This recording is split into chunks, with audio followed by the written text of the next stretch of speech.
রহিম হযরত আব্দুর রহমান ইবনে আউফ রাদিয়াল্লাহু তাআলা আনহু হতে বর্ণিত হুজুর সাল্লাল্লাহু আলাইহি সাল্লাম ফরমায়াছেন, তিনটি জিনিস কিয়ামতের দিন আরশের নিচে থাকিবে। প্রথম কালামে পাক। উহা সেই দিন বান্দার ব্যাপারে, বান্দার নাজাতের জন্য আল্লাহর দরবারে ঝগড়া করিবে। ঝগড়া মানে জোরদার সুপারিশ। আল্লাহর সাথে তো ঝগড়া করা যায় না, ঝগড়ার অর্থ এই জোরদার সুপারিশ করিবে। এই কোরআনের জাহের ও বাতেন দুটা দিক রহিয়াছে। আরশের নিচে যে তিনটা জিনিস থাকবে আর কি? দ্বিতীয় আমানত, তৃতীয় আত্মীয়তা রক্ষা করতে হবে। তারা কোনো ভুল আচরণ করলো, এই জন্য ছিন্ন করা যাবে না। ছিন্ন করলেও আমাদেরকে জোড়ায় রাখতে হবে। আত্মীয়তাকে আরবিতে বলে সিলা রহমি। একে যখন আল্লাহ সৃষ্টি করলেন, তখন সে আল্লাহর কাছে পানা চাইল যে আল্লাহ, আমাকে যে সৃষ্টি করলে, তোমার বান্দারা তো আমাকে কাটবে, ছিন্ন করবে, তো কি হবে তখন? তখন আল্লাহ তাআলা জবাব দিলেন, শুনে রাখো, তোমাকে যে জোড়ায় রাখবে তাকে আমি আমার রহমতের সাথে জোড়ায় রাখবো, আর তোমাকে যে কেটে দিবে তাকে আমি আমার রহমত থেকে বিচ্ছিন্ন করে দিব। আমার রহমত সে পাবে না। এই জন্য একান্ত যদি গুনায় জড়িত না হইতে হয়, কোন কোন ক্ষেত্র আছে তাদের বাসায় গেলেই গুনাহ করতে হবে। সব জায়গায় টেলিভিশন, তখন দূরের থেকে খোঁজখবর নেওয়া, তাদেরকে দাওয়াত দেওয়া। গুনাহ এক জিনিস, গুনাহের সাথে কোনো আপোষ করার কথা বলা হয় নাই। কোন ক্ষেত্রে গুনাহের সাথে দ্বীনের কাজ করতে বলা হয়নি। আল্লাহ তাআলা আমাদের বুঝার তৌফিক দান করেন। একটা এলান করতেছি, আমি বয়ানও বলছিলাম, এখানে লিল্লাহ বোর্ডিং আছে, আপনারা একটু সহযোগিতা করবেন। আমি যে রহমানে মাদ্রাসা আছি, ওখানেও লিল্লাহ বোর্ডিং আছে। মাসে প্রায় 5-6 লাখ টাকা লাগে ওখানে। আপনারা প্রত্যেক বছর দিয়ে থাকেন। তো রহমানিয়া লিল্লাহ বোর্ডিং এ আপনাদের যদি কিছু তৌফিক হয়, এই উত্তর পাশে কয়েকজন থাকবে রসিদ নিয়ে, আপনারা যাকাত ফিতরা দিবেন। আর জামিয়াতুল আবরার যেটা নতুন আমরা বানাইতেছি, ওখানে যাকাত নেওয়া হইতেছে না, এখনো পর্যন্ত যাকাত নেওয়া হয় না। ওখানে নির্মাণের জন্য দান নেওয়া হয়। তো ওখানে যদি কেউ দিতে চান, ওখানে 5 তলা পর্যন্ত মসজিদ হয়ে গেছে, এখন ফিনিশিং এর কাজ চলতেছে। ওই গ্রিল টিল লাগানো, নিচে টাইলস লাগানো, এগুলো কাজ চলতেছে। আর পাশে মাদ্রাসার পাইলিং চলতেছে। মাদ্রাসার পাইলিংও শেষের দিকে। মাদ্রাসার পাইলিং 40 ফুট প্রিকাস্ট পাইল, এটা গাড়া হচ্ছে 250 মতো, 14,000 স্কোয়ার ফুট। তো মসজিদ তো মোটামুটি দাঁড়ায় গেছে, আর মাদ্রাসা শুরু হবে। ওটার নাম জামিয়াতুল আবরার, আমার শায়েখের নামে। ওখানে দিলে দান দিতে হবে, যাকাত না, দান। রহমানিয়া দান দেন, যাকাত দেন, ফিতরা দেন, সব দেওয়া যাবে। তো রসিদ নিয়ে এই উত্তর পাশে থাকবে, আপনাদের যাদেরকে আল্লাহ তৌফিক দেয় তো শরীক হবে।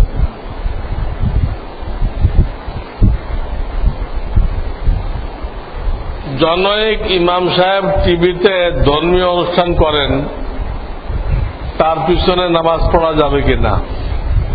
আমি একটু আগে বলছি, গুনাহের সাথে কোনো দ্বীনের কাজ হবে না। গুনাহ আর দ্বীন একসাথে হয় না।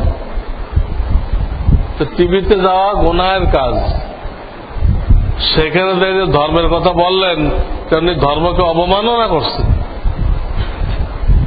তাহলে তার পিছনে নামাজ পড়া মাকরু তাহরিমা, মাকরু হারাম থেকে 1 ডিগ্রি কম।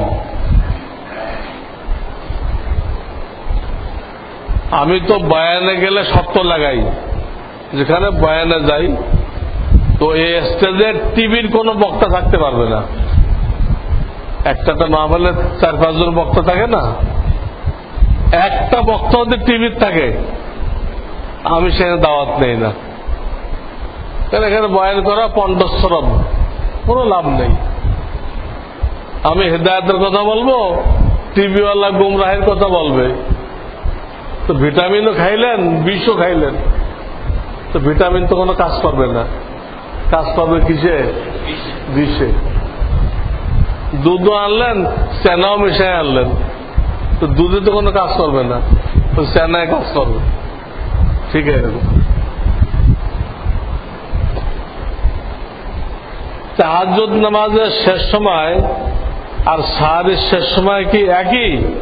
জি হ্যাঁ, তাহাজ্জুদের শেষ সময় আর সাহারির শেষ সময় একই।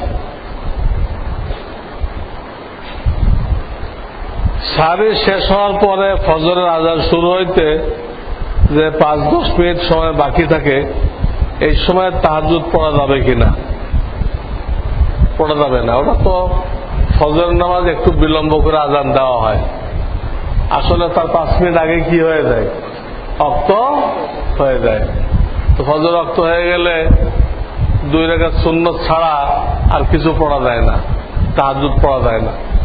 ফজর ওয়াক্ত হয়ে গেলে তাহাজ্জুদ পড়া যায় না, তাহিয়াতুল মসজিদ, দুখুলুল মসজিদ পড়া যায় না।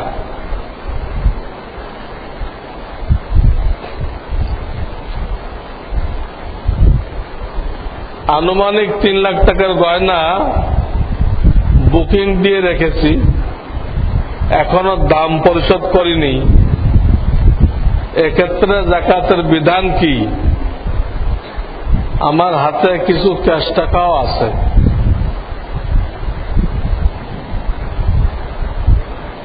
তো টাকা দিলেই তো দিয়ে দিবে।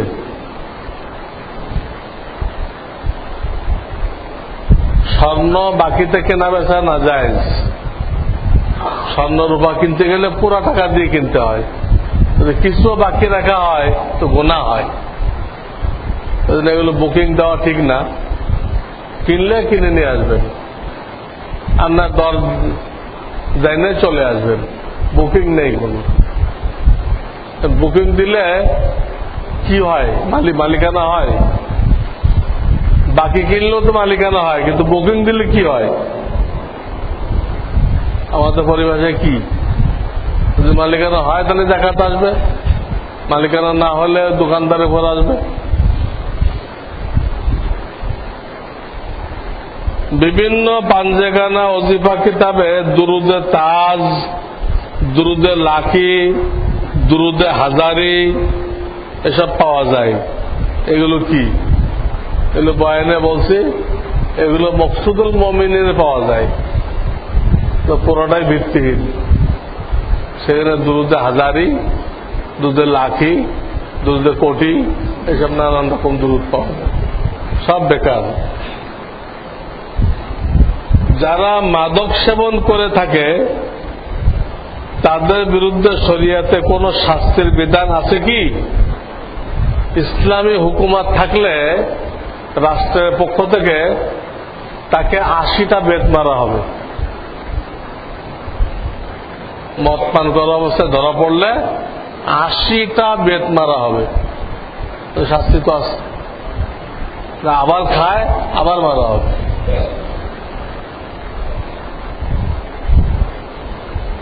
রাসূল সাল্লাল্লাহু আলাইহি সাল্লামের সাথে কটূক্তিকারীদের বিরুদ্ধে মাঠ পর্যায় থেকে হেফাজত ইসলামের সাথে দাওয়াত ও তাবলীগ ঐক্যবদ্ধ হয়ে আন্দোলন করেনি। কেমনে কইলে করেনি? বহু তাবলীগওয়ালা হ্যাঁ, তবলিগের ব্যানারে আসে নাই, তবলিগের ব্যানারে আসে নাই। আমি মোহাম্মদপুর থাকি, ওখানে তবলিগওয়ালারা আমার সাথে দেখা করছে। আমি তাদেরকে বলছি আপনারা যান এবং বেশি করে পানি টানি নিয়ে যান। তো তারা আসছো, খাবার পানি নিয়ে আসছে। হ্যাঁ, ওখানে তারা তবলিগের সাইনবোর্ড কি করে নাই, কারণ এই কথাটা ঠিক না যে তবলিগওয়ালারা আসে নাই। বিতরের নামাজের তৃতীয় রাকাতে সূরা ফাতিহার পরে সূরা না মিলায়ে দোয়া কুনুত না পড়ে রুকুতে চলে গেছে এবং পরে সহসিজা দিছে, হয়ে গেছে। দুটা ওয়াজিব তরক হয়েছে, সূরা মিলানো এক ওয়াজিব, সূরা মিলানো এক ওয়াজিব, আর দোয়া কুনুত পড়া আর এক ওয়াজিব। ওয়াজিব যে কটাই তরক হোক ভুলে, সহসিজা একবারই। অনেকগুলো ওয়াজিব হলে অনেকগুলো সহসিজা না, সহসিজা একবার।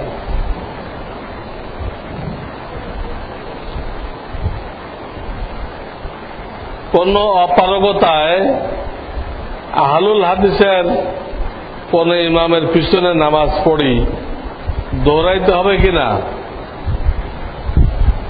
যদি নামাজ ভঙ্গের মতো কোনো কারণ না দেখা যায়, না দৌড়াইলেও চলে, কারণ ওদের মাযহাব তো আশ্চর্য মাযহাব, ওদের মাযহাব আশ্চর্য।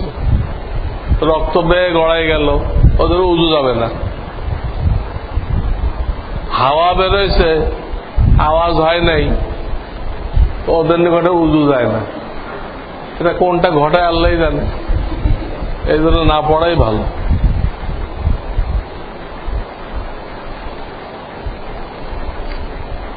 ইরাক ও সিরিয়ার নির্যাতিত সুন্নি মুসলমানেরা যুদ্ধ করে দুই দেশের বিশাল অংশ জয় করে ইসলামী খেলাফত ঘোষণা করেছে।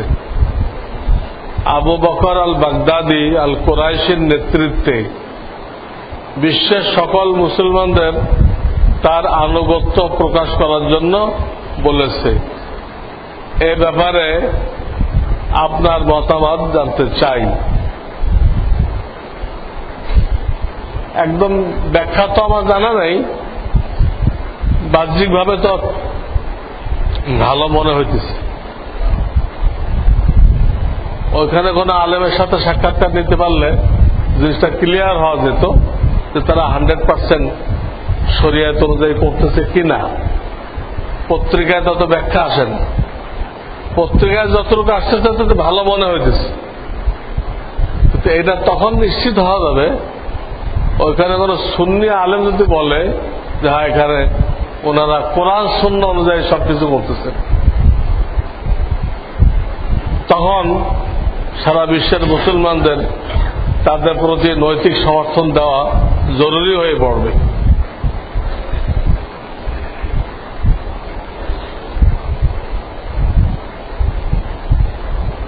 আমি কনস্ট্রাকশন কোম্পানিতে চাকরি করি, সেখানে প্রতি বছর 5% লাভ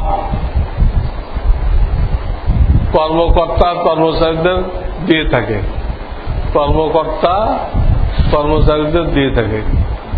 ওই টাকা ব্যাংকে এফডিআর করার কারণে কিছু সুদ যোগ হয়, ওই লাভ আমার জন্য হালাল হবে কিনা। আপনি মূলটা নেন, তারা লাভের থেকে যে 5% দিচ্ছে ওটা নেন, কত সুদ দিচ্ছে এটা বাদ দেন। কত ব্যাংকওয়ালা লিখে দেয় যে কত সুদ কত আসল।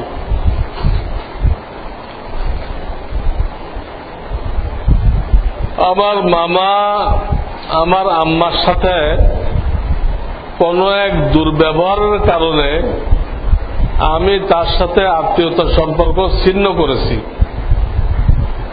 ইসলামিক ব্যাখ্যা চাচ্ছি। সম্পর্ক ছিন্ন না করে আপনার মামাকে আপনার আম্মার সাথে মাপটাপ চেয়ে নিতে বলেন। কারণ মামায় ভুল করছে, তার বোনের সাথে দুর্ব্যবহার করছে, তো তারই উচিত মাপ চেয়ে নেওয়া, নিয়ে সম্পর্ককে স্বাভাবিক করা। যদি আপনি নিজে পারেন, মামা যাদেরকে মানে, মামা তো কাউকে না কাউকে মানে, তাদেরকে দিয়ে বলে আপনার মায়ের কাছে মাপ চাওয়াই নেন, নিয়ে তার সাথে সম্পর্ক স্বাভাবিক রাখেন।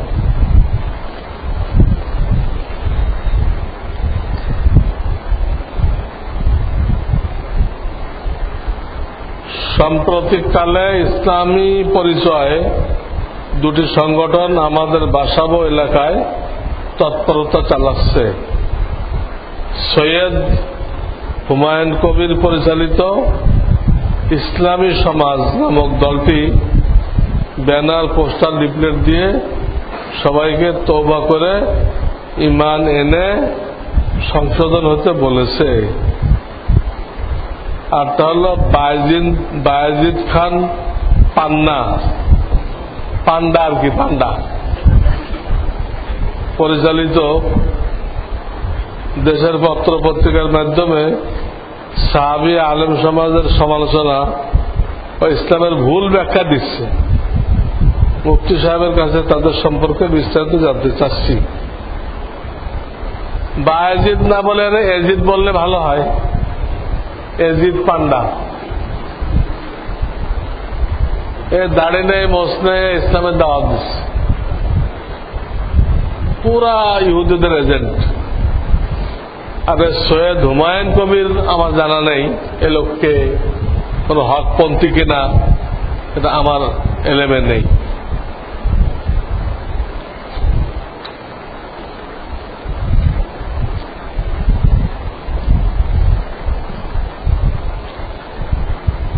জুমার আজান দ্বারা কোনটি উদ্দেশ্য? প্রথম আজান না খুতবার সময়ের আজান? যার দ্বারা জুমার প্রস্তুতি নেওয়া ওয়াজিব প্রথম আজান। একদম প্রথম যে আজান দেওয়া হয় ওই আজান দিলেই প্রস্তুতি নিতে হবে। তখন ঘরে বসে কোরআন তেলাওয়াত জায়েজ নেই, ঘরে বসে কোরআন তেলাওয়াত পর্যন্ত জায়েজ নেই। আর দোকানে বসে বেচা কেনা তো না জায়েজ, তার মসজিদে রওনা হয়ে যেতে হবে।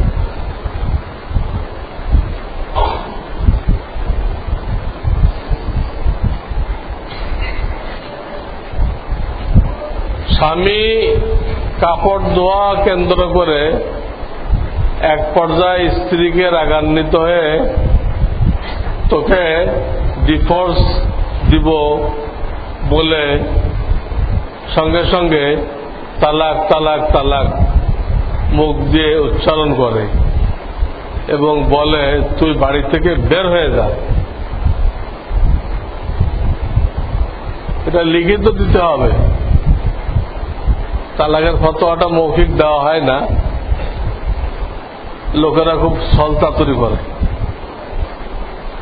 আমার মৌখিক শুনে নিয়ে পরে এটাকে এমন ভাবে সাজাবে যে তালাক না হয়, বুঝছেন না? এই জন্য এটা ফতোয়া নিতে হলে লিখিত দেন এত বড় কাগজে, সিল সাপড় মেরে আপনাকে ফেরত দেওয়া হবে। কি যে দিমাগ, আর কিছুই পায় না তালাক। তালাকের তো অনেক মারহালা, অনেক স্টেজ, ওই স্টেজ পার না হয়ে তালাক দেওয়া যায় না। স্ত্রীকে বুঝাইতে হয়, 2 নম্বরে তার থেকে বিছানা আলাদা করতে হয়, 3 নম্বরে তাকে হালকা শাসন করতে হয়, 4 নম্বরে সালিশ বসাইতে হয়, সালিশ 2 পক্ষে, 5 নম্বরে সালিশও কাজ হলো না, 5 নম্বরে স্ত্রী হায়েস থেকে পাক হইতে হয়, 6 নম্বরে পাক হওয়ার পরে ওই স্ত্রীর কাছে জরুরত পুরা করার জন্য যাওয়া যাবে না, 7 নম্বরে তালাক দেওয়ার সময় মাথায় কোনো রাগ থাকবে না, 8 নম্বরে 1 তালাক দিতে হবে। এই 7টা স্তর পার হয় একটা তালাক দেওয়া যায়। এর ভুল করলে তালাক পড়বে, কিন্তু গুনাহ হবে। আল্লাহ এমন ভাবে স্তরগুলো সাজাইছে, ওই স্তরগুলো পার হইতে হইতে ঝগড়া মিটে যাবে। স্তরগুলো পার হইতে হইতে আর তালাক দেওয়া লাগবে না। আবার শোনেন, নসিহত করতে হবে, বিছানা পৃথক করতে হবে স্ত্রী অবাধ্য হলে, হালকা শাসন করতে হবে, তাতেও কাজ হলো না।